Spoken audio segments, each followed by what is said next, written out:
අපි දන්නවා හැම අවුරුද්දකම ජූනි 20 වර්තමානයේ විශ්වවිද්‍යාලවල පාසල්වල අධ්‍යාපනය ලබන ශිෂ්‍ය සහෝදර සහෝදරියන්ට වගේම අපේ රටේ ශිෂ්‍ය ව්‍යාපාරයට ආදරය කරන හැම දිනාටම වැදගත් දිනයක්.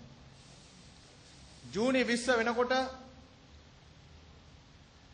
අපේ හදවත් මේ මාතෘ භූමිය වෙනුවෙන් මාතෘ භූමියේ නිදහස වෙනුවෙන් නිදහස් අධ්‍යාපනය වෙනුවෙන් සටන් කරලා ජීවිත පූජා කරපු සහෝදර සහෝදරියන් පිළිබඳ මතකයන්ගෙන් හැඟීම් වලින් බර වෙනවා. ඔවුන්ගේ අප්‍රතිහත ධෛර්ය අධිෂ්ඨානය අපට සිහි වෙනවා.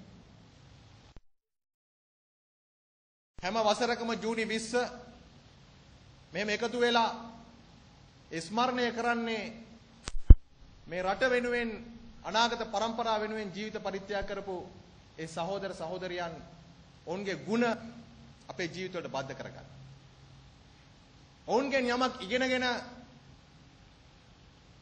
අපේ සටන අපේ අරගලය මේ සමාජය වෙනස් කිරීමේ අරගලය වඩා ජව සම්පන්න කරගන්න.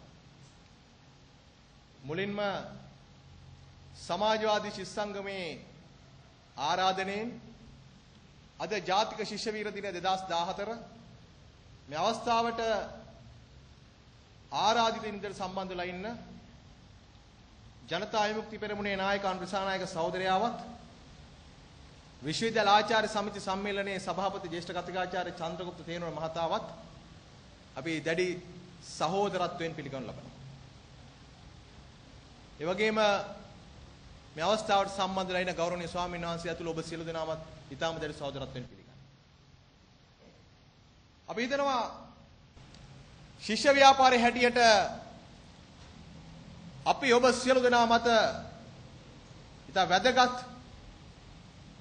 මගහැලිය නොහැකි අමතක කළ නොහැකි කාර්යභාරයක් අපි මත පැටවෙලා තිබෙනවා. සමාජයේ නායකත්වය ඒ දායකත්වය අපෙන් ඉල්ලා හිටින වෙලාවක තමයි අපි මේ වීර සිසු සොයුරන් සොයුරියන් සිහිපත් කරනු ලබන්නේ. ඔබ දන්නවා ලාංකීය ශිෂ්‍ය ව්‍යාපාරය කියලා කියන්නේ විශේෂයෙන් 1977න් පස්සේ නව ලිබරල් ධනවාදී අපේ රට හඳුන්වා දුන්නාට පස්සේදී ඒ ධනවාදයෙන් පීඩාවට පත්වෙච්ච ජනතාවගේ අරගලත් එක්ක සටනත් එක්ක ශිෂ්‍ය ව්‍යාපාර ඉතිහාසය බද්ධ වෙලා තියෙනවා. ශිෂ්‍ය ව්‍යාපාරය ගැන කතා කරන්න බෑ ඒ ජනතාවගේ අරගල අමතක කරලා. ලාංකීය ශිෂ්‍ය ව්‍යාපාරය ලෝකේ තියෙන සුවිශේෂී ශිෂ්‍ය ව්‍යාපාරයක්. ලෝකේ බොහෝ ශිෂ්‍ය ව්‍යාපාර තිබෙනවා. ඔවුන් සටන් කරලා තිබෙන්නේ ඉතිහාසයේත් වර්තමානයේත් අනාගතයේත් සටන් කරන්නේ. බොහෝ අය අධ්‍යාපන ප්‍රශ්න වෙනුවෙන් පමණයි. තමන්ගේ පන්ති කාමරයේ ප්‍රශ්නේ, තමන්ගේ විශ්වවිද්‍යාලයේ ප්‍රශ්නේ. ඒවට පමණක් සීමා වුණු ශිෂ්‍ය ව්‍යාපාර අපි දැකලා තිබෙනවා.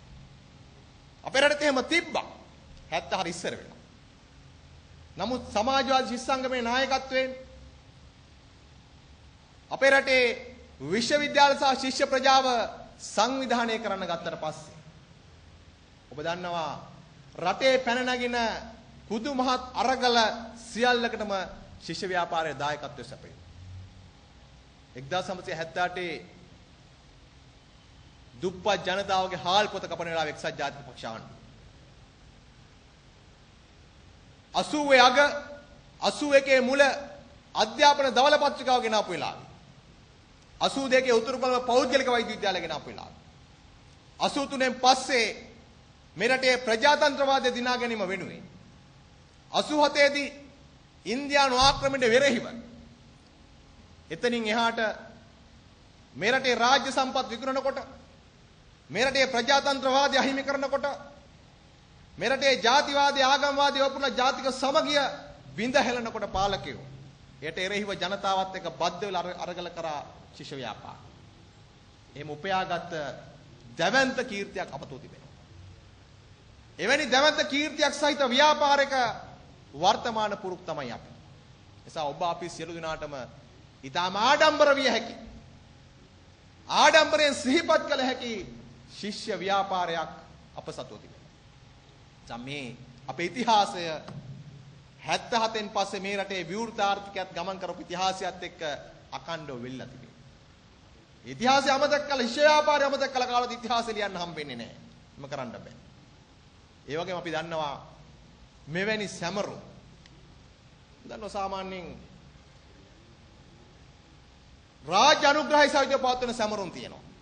ඒ නායකයෝ සමරන ඒවා, නිදහසේ පියා සමරන ඒවා, විවිධ නායකයෝ සමරන ඒවා. අපි දන්නවා ඒ පක්ෂය බලේ නැත්තම් ඒ සමරුම් ඇත්තෙත් නැහැ. ඒ පක්ෂයේ ඒ සමරන කෙනාගේ ඥාතියෙක් දේශපාලන නැත්තම් ඒ සමරුම් ඇත්තෙත් නැහැ. ප්‍රේමදාස මහත්තයා සමරුම් නැහැ, සජිත් ප්‍රේමදාස මහත්තයා නැත්තම්. බණ්ඩාරනායක මහත්තයාගේ සමරුම් නැහැ, චන්ද්‍රිකානෝ දේශපාලන නැත්තම්. හැබැයි අද අපි ඔබ එකතු වෙලා ඉන්නේ මේ પરම්පරාවේ කවුරුවත් සමරන ශිෂ්‍ය වීරෝ දැකලා නැහැ. දැකලා නැහැ. කතා බහ කරලා නැහැ. ඔවුන් එකට සටන් බිමේ ඉඳලා නැහැ. නමුත් අපිට තිබෙන ඔවුන් පිළිබඳ ලෙන්ගතු හැඟීම. අපිට තිබෙන ඔවුන් අපේ අයියලා අක්කලා අපේ සහෝදර සහෝදරියෝ අපේ ළඟම ඥාතීන් කියලා හැඟීමක් අපිට තිබෙනවා. ඇයි? ඔවුන් තමයි මේ රටේ අධ්‍යාපනය සහ මාතෘ භූමිය වෙනුවෙන් තමන්ගේ පාසල් අධ්‍යාපනය, විශ්වවිද්‍යාල අධ්‍යාපනය, උපාධි විතරක් නෙවෙයි අවසානයේ ජීවිතයත් පරිත්‍යාග කරපු අය. ඒ හැඟීම නිසා තමයි අපි අද මෙතෙන් එකතු කරලා තියෙන්නේ. අද අපි ඉගෙන ගන්නේ ඒ සහෝදර සහෝදරියන් කරපු මහත් කැපකිරීම. ඒ පිළිබඳව ප්‍රේමණීය හැඟීමක් අපිට තිබෙනවා. ඒ පිළිබඳව සහෝදරාත්මක හැඟීමක් අපිට තිබෙනවා. අපි හිතනවා ඒ යුතුයකම ඉෂ්ට කරන්න අපි මෙතෙන්ට එකතු වෙලා තියෙනවා. අපි මේ සමරන්නේ කවුද? අපි මේ සමරන්නේ නිකන් මොකක් හරි හේතුවක් උඩ තමන්ගේ ජීවිතය අහිමි කරගත්තයි නෙමෙයි. අපි ශිෂ්‍ය ව්‍යාපාරේ පතාක යෝධයෝ කියලා සමරන මේ වීරුවන් වීරවරියන් ඔබ හොයලා බලන්න. අපි මේ ජුනි 20 ජාතික ශිෂ්‍ය වීර දිනය කරගෙන තියෙන්නේ ඇයි? අද වගේම 80 දශකයේ ආරම්භයේදී මේ රටේ පාලකයෝ එදා එක්සත් ජාතික පක්ෂ ආණ්ඩුව විවෘත ආර්ථිකය ගෙනහැල්ලා රටේ ජනතාව මත බර පටවලා කම්කරු ව්‍යාපාරේ සුන්නත් දූලි කරලා ශිෂ්‍ය ව්‍යාපාරයට අත තිබ්බා. ඔබ දන්නවා 83 දී දේශපාලන පක්ෂ තහනම් කළ ප්‍රජාතන්ත්‍රවාදී අහෝසි කළා. විශ්වවිද්‍යාල ශිෂ්‍ය සභාව තහනම් කළා. ලෝක ඉතිහාසයේ පළවෙනි වතාවට පේරාදෙණිය විශ්වවිද්‍යාලේ 83 දෙසැම්බර් මාසයේ පොලිසියක් දැම්මා. විශ්වවිද්‍යාලයක් ඇතුලේ ලෝකෙ කොහෙටද පොලිසියක් දාන්නේ නැහැ. එදා පොලිසියක් දැම්මා විශ්වවිද්‍යාලය ඇතුලේ. මේ ආණ්ඩුවත් මීට අවුරුදු 4කට විතර ඉස්සර වෙලා පොලිසියක් දාන්න ගියා ජයවර්ධන විශ්වවිද්‍යාලය ඇතුලේ. ශිෂ්‍යෝ අරගල කරලා යන්තම් දැන් ජපුර කැම්පස් එකේ අල්ල පිටමේ දාලා තිනවා පොලිසිය. දැන් එහෙම. දැන් පොලිසියක් දැම්මා. ඒ පොලිසියට එරෙහිව ශිෂ්‍යෝ සටන් කළා. පොලිසිය ඉවත් කරන්න කියලා කරපු සටනකදී තමයි 1984 ජූනි 19 වෙනිදා පොලිසිය වෙඩි ප්‍රහාරයෙන් පද්මසිරි අබේසේකර කියන පේරාදෙණිය වෛද්‍ය පීඨයේ ශිෂ්‍යයා ඝාතනය වුණා. ඝාතනය. අපේ රටේ ඉතිහාසයේ දෙවෙනි ශිෂ්‍ය ඝාතනය. 1976 වීරසූරිය ඝාතනයෙන් පස්සේ. මේකට එරෙහිව රට පුරා විශ්වවිද්‍යාල අරගල පැන නැගුණා. කොළඹ විශ්වවිද්‍යාල අරගල කළා. 84 ජූනි 21 එවැනි අරගලයකදී තවත් සහෝදරයෙක් ඝාතන වුණා රෝහණ රත්නායක සහෝදරයා. ශිෂ්‍ය ව්‍යාපාරය ඒ වෙලාවේ තමයි තීන්දුව කළේ ජූනි 19 පද්මසිරි අබේසේකර සහෝදරයා ඝාතනයත් ජූනි 21 රෝහණ රත්නායක සහෝදරයා ඝාතනයත් මේ දෙකම සමරන්න ජූනි 20 ජාතික ශිෂ්‍ය වීර දිනය හැටියට ප්‍රකාශයට පත් කළා. එතනින් එහාට අපේ රටේ විශ්වවිද්‍යාල පද්ධතිය පාසල් පද්ධතිය මේ සමරුම තිබුණා. ඔබ දන්නවා මම ඉස්සෙල්ලා කිව්වා වගේ 1987 දී අපේ රට ඉන්දියානු හමුදාව ආක්‍රමණය කරාම ඒ අරගලයේදී ශිෂ්‍ය ව්‍යාපාරේ තමන්ගේ දායකත්වය පුද කළා. මව්බිම බේරා ගැනීම අරගලය. දේශප්‍රේමී අරගලය. එවැනි අරගලයකදී තමයි 1988 ජූනි 20 වෙනිදා මාතර දික්වැල්ලේ විජිත මධ්‍ය මහා විද්‍යාලයේ ශිෂ්‍යයෙක් නිශාන්ත ජයවර්ධන සහෝදරයා ඝාතනය වුණේ 1988 ජූනි 20. ඒ නිසා තමයි ජූනි 20 ජාතික ශිෂ්‍ය වීර දිනය බවට පත් වෙන්නේ. අද අපි සමරන්නේ මං කිව්වා නිකම්ම නිකං හුදු චරිත නෙවෙයි. හුදු මිනිස්සු නෙවෙයි. මේ අය විශ්වවිද්‍යාලයට ආවේ ඔබ දන්නවා වෙනුර එදිරිසිංහ සහෝදරයා. මාරවිල ගෙවන් කොළඹ රාජකීය විද්‍යාලය ඉගෙන ගත්තේ. රාජකීය විද්‍යාල ඉතිහාසය හිටපු දක්ෂතම ශිෂ්‍යයන් කීප දෙනා අතරින් කෙනෙක්. ඒ වෙලාවේදී උසස් පෙළ විභාගයෙන් ජීව විද්‍යාංශයෙන් ලංකාවේ ඉහළම ලකුණු ලබාගත් ශිෂ්‍යයා කොළඹ වෛද්‍ය පීඨයට තේරුණා. ඔහුටත් තිබුණා ඔහුගේ දක්ෂතාවයන් හැටියට. රාජකීය විද්‍යාලය ලංකාවේ ඒ වෙලාවේ තිබුණ විශිෂ්ටතම පාසල. කොළඹ වෛද්‍ය පීඨේ එහෙම ඉගෙන ගත්ත ශිෂ්‍යෙක් ඕනේ නම් මොන දේශපාලනයක්ද රටට හෙන ගහිලා ගියත් කමක් නැහැ. මගේ අම්මා තාත්තා වෙනුවෙන් මගේ මල්ලි වෙනුවෙන් වෛද්‍යවරයෙක් වෙලා විභාග පාස් වෙලා විශේෂඥ වෛද්‍යවරයෙක් වෙලා මං ඒ පාර යනවා කියලා හිතලා යන්න තිබ්බා වෙනුරු දිරිසිංහ සහෝදරයාට නෑ. එහෙම තෝරගත්තේ නෑ. ඔහු තෝරගත්තා ජනතාවට සාධාරණ යුක්තිය ඉෂ්ට කරන මාර්ගය. අන්තර්විශ්වවිද්‍යාල විශ්වවිද්‍යාලයේ නායකත්වයේ බාරගත්තා. අන්තරේ කැඳවුම්කරුවෝ එකා පිට එකා ඝාතනය කරද්දී යකින් බාරගත්තා වෙනුරු සහෝදරයා.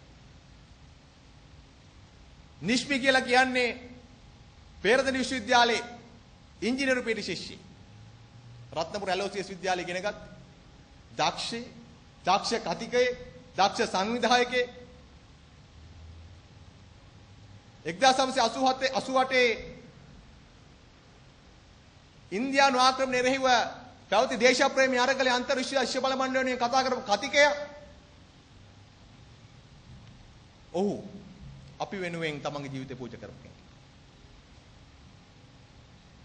රංජිත මුර්රත්න මෙහෙම කෙනෙක්. නිශාන්ත ජයවර්ධන එහෙම අය. මේ වගේ අපි නම් කිය දන්න නොදන්න බොහෝ සහෝදර සහෝදරියන් දසදහස් ගාණක් සමහර අය අපි නම් වලින් දන්නේ නැහැ. නමුත් ඒ හැම දෙනා පිළිබඳව අපිට තියෙනවා අපේ හදවතේ ඊටාම ගැඹුරු හැඟීමක්. ඊටාම ගැඹුරු හැඟීමක්. ඔවුන් නොහිටින්න කල්පනා කරලා බලන්න. මෙවැනි ශිෂ්‍ය ව්‍යාපාරයක්, මෙවැනි ශිෂ්‍ය නායකත්වයක් අපිට නොතිබෙන්නට අධ්‍යාපනයේ මෙතරම් දෙයක්වත් අපේ රටේ ඉතුරු වෙන්නේ නැහැ. කම්කරු ව්‍යාපාරයේ සුන්නත් දූලි කරලා තිබෙද්දී ජනතාවට සටන් කරන්න ශක්තිය ධෛර්ය සපයන ව්‍යාපාරයක් අපේ රටේ ඉතුරු වෙන්නේ නැහැ ශිෂ්‍ය ව්‍යාපාර තිබ්බේ නැත්තම්. අපි හිතනවා මෙවැනි ශිෂ්‍ය ව්‍යාපාරයක වර්තමාන උරුමකාරයෝ වෙච්ච මේක අනාගතේ රැගෙන යන්න ඕන අපි. ඒකට අපිට මහා වගකීමක් තිබෙනවා කියලා. එදා ඒ අය සටන් කළේ නිදහස් අධ්‍යාපන රැක ගන්න, රටේ ප්‍රජාතන්ත්‍රවාදය දිනා ගන්න, මේ රටේ මාතෘභූමිය ආරක්ෂා කරන්න, රටේ දේපල පිටරට යන විකුණන ඒවෙන් ආරක්ෂා කරගන්න ඒ සියල්ල වෙනුවෙන්. ඒ සියල්ල එකට ගැහිච්ච සටන. වෙන් සටන් නෙමෙයි. වෘත්තීය සමිතිය වල සටන් කරන්න ඉඩ දීලා බලාගෙන හිටියා නෙමෙයි. වෘත්තීය සමිතිය සටනට කැඳවලා ගත්තා. දේශප්‍රේමී ජනතාව සටනට කැඳවලා ගත්තා. අපි දන්නවා විශ්වවිද්‍යාල ආචාර්යවරුන්ට සටන් කරන්න ජවය දුන්නේ ලාංකීය ශිෂ්‍ය ව්‍යාපාරයේ ඒ සහෝදර සහෝදරියෝ. විශ්වවිද්‍යාල ආචාර්යවරු ඒ වෙලාවේ තමන් යුතුයකම ඉෂ්ට කරමින් හිටියා. රුහුණු විශ්වවිද්‍යාලයේ සත්‍යපාල වන්නිගේ මැදුරුතුමා එහෙම කෙනෙක්. අපි දකිනවා අද ඒ ආభాෂය ලබාගෙන වර්තමාන විශ්වවිද්‍යාල ආචාර්යවරු අපිට ඊටාම ආඩම්බරයි. රටේ අධ්‍යාපනයේ ප්‍රශ්න වෙනුවෙන් විතරක් නෙමෙයි. මේ රටේ ජනතාව පීඩාවට පත් කරන සෑම වෙලාවකම දැන් කටහඬ අවදි කරන විශ්වවිද්‍යාල ආචාර්ය සමිති සම්මේලනයේ සභාපතිවරයා මේ වේදිකාව සිටීමෙන් අපි ආඩම්බරයි. වගේම අපි හිතනවා මේ මොහොතේදී ඔබ හැමදෙනාම දන්නවා මේ ආණ්ඩුව අත තියලා තියෙන අපේ රටේ අධ්‍යාපනයේ ඉතුරු වෙලා තියෙන ඉතුරු බිතුරු ටිකත් විනාශ කළා තා. උන්ට අධ්‍යාපනයේ වැඩක් නැහැ. මේ රාජපක්ෂ පවුලට අධ්‍යාපනයේ වැඩක් නැහැ. උන්ට උමනා කරලා තියෙන්නේ රටේ ජනතාව නූගත් වෙන තරමට. රටේ ජනතාව ප්‍රශ්න වලින් පලා යන තරමට ඔවුන් කැමති. ඔවුන්ට වැඩක් නැහැ අධ්‍යාපනය. ඔවුන්ට වැඩක් නැහැ උසස් අධ්‍යාපනය, විශ්වවිද්‍යාල අධ්‍යාපනය. ඒ නිසා දැන් අත තියලා තියෙනවා පෞද්ගලික විශ්වවිද්‍යාල ආරම්භ කරන්න. මාළමේ දාලා තියෙන එහෙම පෞද්ගලික වෛද්‍ය පීඨයක්. උපාධිය පටන් ගන්න රුපියල් ලක්ෂ 80යි. දැන් 100 පැනලා තියෙන්නේ. ලක්ෂ 100 පැනලා, කෝටිය පැනලා තියෙන්නේ. කාටද ගන්න පුළුවන්? මේ රටේ දරුවන්ගෙන් කීයෙන් කී දෙනාටද අම්මා තාත්තලා තමන්ගේ දරුවන් එතනට යවන්න පුළුවන්? ඒ විතරක් නෙමෙයි. මේ වෙනකොට රාජ්‍ය විශ්වවිද්‍යාල පද්ධතිය ඇතුලේ රාජ්‍ය විශ්වවිද්‍යාලවලත් උපාධිය මුදලට විකුණන තැන රැඳවටලා තියෙනවා. දැන් බොහෝ වෛද්‍ය පීඨවල ජයවර්ධනපුරේ රජරට රුහුණේ පෙරාදෙණියේ මේ හැම වෛද්‍ය පීඨයකම අවුරුද්දෙන් අවුරුද්ද පුටු ගානක් අහිමි වෙනවා අපේ රටේ දුවා දරුවන්ට ශිෂ්‍ය ශිෂ්‍යාවන්ට ඒ ටික දෙනවා මුදලට විකුණනවා. පහුගිය කාලේ වෛද්‍ය උපාධිය මිල කරා රුපියල් ලක්ෂ 60යි පෙරාදෙණිය විශ්වවිද්‍යාලේ. ශිෂ්‍යෝ ආචාර්ය සටන් කළා යන්තම් එක නතර කරගත්තා. හැබැයි පෙරාදෙණිය නතර කරගත්තට ඒක රජරට රුහුණේ ජපුර ක්‍රියාත්මක වුණා. පටන් අරගෙන තියෙන්නේ. කෙලවරක් නැහැ. රාජ්‍ය විශ්වවිද්‍යාලවලත් පුටු විකුණන්න පටන් ගන්න තියෙනවා. රාජ්‍ය විශ්වවිද්‍යාල ඇතුලේ එක කණ්ඩායමේ නොමිලේ ඉගෙන ගන්න ශිෂ්‍යෝයි උපාධිය මුදලට ගන්න ශිෂ්‍යෝයි දෙකොල්ලොම ආණ්ඩුවක් තියලා තියෙන දැන්. උපාධි මාට පාලා කප්පාදු කරන්න පටන් ගන්න තියෙන්නේ. ළඟදී ශිෂ්‍ය ව්‍යාපාරේ ජයග්‍රහණය කරා සමසෞඛ්‍ය උපාධි සටන. ඒ වගේම සෞන්දර්ය විශ්වවිද්‍යාලේ කලා උපාධිය කප්පාදු කරන්න පටන් අරගෙන තිබෙන්නේ. උපාධි කප්පාදුට ආණ්ඩුව අත තියලා තියෙනවා. මහපොළ ශිෂ්‍යාධාර ශිෂ්‍ය සටන් කරන වැඩි කරන්න කියලා. ගාණක් නැහැ. ඒ විතරක් නෙමෙයි මේවට එරෙහි වෙන ශිෂ්‍යෝ මර්ධනය කරන්න දැවැන්ත ව්‍යාපාරයක් ආණ්ඩුව අරගෙන යනවා. ඒ නිසා තමයි පහුගිය සතිය වෙනකොට අපේ රටේ විශ්වවිද්‍යාල ශිෂ්‍ය බොහොමයකට රජරට, දේශීය වෛද්‍ය, කොළඹ, ජයවර්ධනපුරේ මේ හැමතැනම ශිෂ්‍යයින්ට ඉගෙන ගන්න එක පැත්තක තියලා ශිෂ්‍ය මර්ධනයට විරුද්ධව පාරට බහලා සටන් කරන්න උද්ඝෝෂණය කරන සත්‍යග්‍රහ කරන්න සිද්ධ වුණේ. එතන අත තියලා තියෙනවා. අත්අඩංගුවට ගන්නවා. ශිෂ්‍ය භාවය හවුසි කරනවා. නඩු පවරනවා. ඔන්න ආණ්ඩුව ශිෂ්‍ය ව්‍යාපාර ශිෂ්‍ය මර්ධන අත තියලා තියෙන හැටි. ඒක විශ්වවිද්‍යාල ආචාර්යන්ට දික් කරලා තියෙන්නේ. අපි දැක්ක විශ්වවිද්‍යාල ආචාර්ය සමිති සම්මේලනයේ හිටපු සභාපතිවරයාට දෙකින් දිගට මරණ තර්ජන. එහෙමයි. මේ යන්නේ අපි මේ අද සිහි කරන අපි මේ ස්මරණය කරන අපේ ආදරණීය විරු සිසු සගයින් ඒ සොයිරියන් එදා සටන් කරපු ඒ හේතුම අදීට වඩා බරපතල විදියට අපි මුහුණ දෙමින් ඉන්නවා. සදන් අපිට ඕන මේට ශක්ති සම්පන්න මුහුණ දෙක ශිෂ්‍ය ව්‍යාපාරයක්. එවැනි සටන්කාමී ව්‍යාපාරයක්. ඒ ශිෂ්‍ය ව්‍යාපාරේ හුදකලාව තියෙන එකක් නෙමෙයි. මෙරට සටන් කරන කම්කරුවා, දීවරයා, ගොවියා, විශ්වවිද්‍යාල ආචාර්යයා, බුද්ධිමතා ව්‍යාපාරිකයත් එක්ක ඒකාබද්ධව පෙරමුණක් හදන ශක්තිමත් ශිෂ්‍ය ව්‍යාපාරයක්. මුළු ගැන්විච්ච එකක් නෙමෙයි. කුටුම්බෙට හිර වෙච්ච එකක් නෙමෙයි. අධ්‍යාපන විතර හිර වෙච්ච එකක් නෙමෙයි. එහෙම එකක් වුණා. අපිට ඒක රෝණ කරන සටන්කාමීත්වය, ඒක රෝණ කරන ජවය, අදිෂ්ඨානයේ ශක්තිය ගන්න ආන් ඉන්නවා අපි අද සිහි කරන අපේ ආදරණීය විරු සිසු සගයි. ඒකට ආත්ම විශ්වාසය ඕන නම් අපිට වර්තමානයේ ගන්න පුළුවන්. මේ සියල්ල කැටි කරගත්ත නවීන ශිෂ්‍ය ව්‍යාපාරයක් අපිට දෝන කළා තියෙනවා. සටන්කාමීත්වයේ සහිත, ඒ ජවයේ ශක්තිය සහිත, ඒ වගේම වෙනස් වෙච්ච ලෝකේ අලුතෙන් හිතන්න පුළුවන්, අලුත් තාක්ෂණය පාවිච්චි කරන්න පුළුවන් නූතන නවීන ශිෂ්‍ය ව්‍යාපාරයක්. අපි හිතනවා සමාජවාදී ශිෂ්‍ය සංගමය 1978 ඉඳලා ලාංකේය ශිෂ්‍ය ව්‍යාපාරයට නායකත්වය දුන්නා වගේම එහි පෙරටුගාමී කාර්යභාර ඉෂ්ට කරා වගේම සමාජ සංගමය ඉදිරියටත් තමන්ගේ වගකීම භූමිකාව ඉෂ්ට කරනවා කියන දැඩි අධිෂ්ඨානයක්, ආත්ම විශ්වාසයක් අපිට තියෙනවා. ඒක තමයි අද මෙතෙන් රැස් වෙන තමුණා ඔබ සියලු දෙනා මේ එකතු කරන්නේ. ඔබගේ හැඟීම, ඔබගේ හයි, ඔබගේ ජවය, ඔබගේ ශක්තිය ඒක.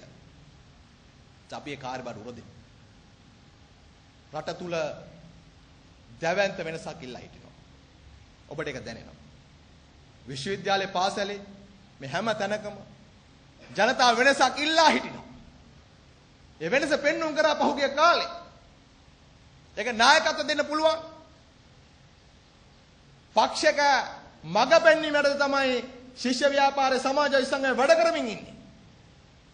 අපි ඔබට ආරාධනා කරනවා මේ අලුත් තරුණ පරම්පරාවට අපිට ඉගෙන ගන්න ශිෂ්‍ය ශිෂ්‍යාවන්ට, සහෝදර සහෝදරියන්ට දැන් අපි අධ්‍යාපනයේ විතරක් සීමා වෙලා හිටියා නම් එන් ඉස්සරහට එමු.